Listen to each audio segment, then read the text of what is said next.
دوهمه موضوع چې د سمیشن په نامه باندې دی. سمیشن موږ تاسې د یوه څخه نیولې تر ان اعدادو پورې دغه اعداد چې په خپل منځ کې سره جمع کوو د دې لپاره موږ تاسې د سمیشن علامه استفاده کوو.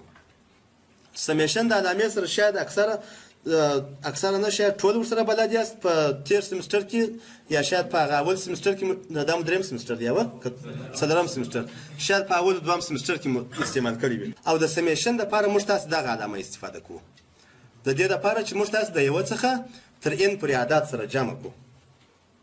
دغه علامه استفاده کیږي. اوس په دې علامه کې آی چې دی دا وایي دا د انډکس په نامه باندې یادیږي. انډکس یعنی د کم ځای څخه دا نمبر شروع شوی دی. صحیح دی. ورپسې شپږ چې دی دا اپر لیمیټ دی. تر کوم ځای پورې ته اجازه لرې چې دغه آی ته والیو ورکړې. دا عیناً لکه تاسو چې شاید په سی او سی پلس پلس کې فار آی ایکول ټو 1 آی لیس دین ایکول ټو مثلا شپږ او دا رقم یو دغه لري معنا لري. ورپسې آی چې دی آی بیا په طاقت د دوه باندې آی په طاقت د دوه باندې دا که چیرې تاسو پیدا کوئ څو جواب راځي. دلته دا سمیشن آی مساوي کېږي په یوه باندې تر شپږ پورې والیو اخلي او آی مساوي کېږي په مربع باندې. د دې څخه هدف دا دی چې اول د واره یو جمع آی خو د یوه څخه تر شپږ پورې قیمت اخلي.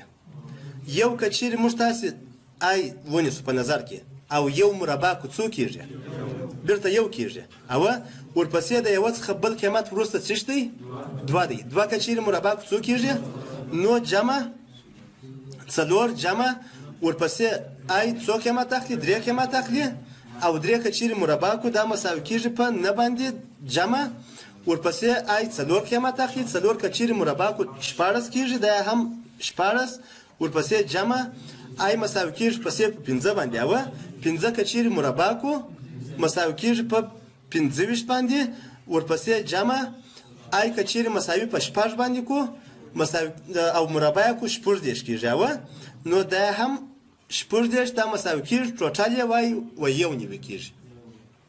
دا تاسې حل کوي د دې جواب څو کېږي.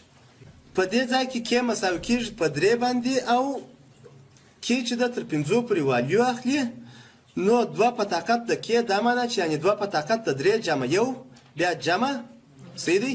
دوه په طاقت د څلور جمع یو بیا جمع دوه په طاقت د پنځه جمع یو اخر جواب یې یو پنځوس کېږي اخر جواب یې نه پنځوس کېږي. نو د دې لپاره موږ تاسې کولی شو چې د سمیشن علامې څخه استفاده وکړو.